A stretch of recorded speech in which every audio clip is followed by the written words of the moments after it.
চলচ্চিত্র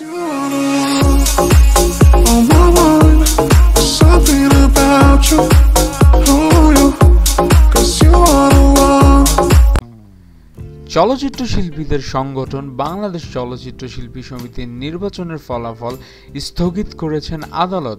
গত বৃহস্পতিবার ঢাকার সিনিয়র সহকারী জজ দ্বিতীয় আদালতে এই স্থগিতাদেশ প্রদান করেন।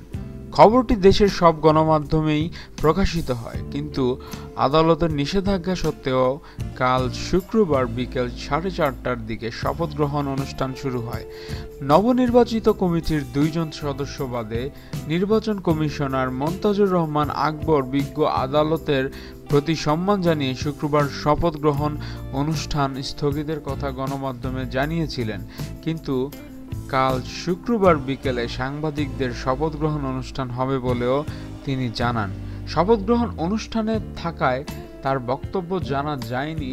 চলচ্চিত্র প্রযোজক ও অভিনেতা রমিজ উদ্দিনের আবেদন অনুযায়ী আদালতে গতকাল পরবর্তী নির্দেশ না দেওয়া পর্যন্ত নতুন কমিটির কাছে ক্ষমতা হস্তান্তর না করার জন্য অস্থায়ী নিষেধাজ্ঞা জারি করেন বাংলাদেশ চলচ্চিত্র শিল্পী সমিতির নির্বাচন কমিশনের চেয়ারম্যান মন্তাজুর রহমান আকবর, আপিল বোর্ডের চেয়ারম্যান নাসির উদ্দিন দিলু, শিল্পী সমিতির সভাপতি শাকিব খান এবং বাংলাদেশ চলচ্চিত্র উন্নয়ন সংস্থার ব্যবস্থাপনা পরিচালক বরাবর আদালতের এই নির্দেশনা দেন।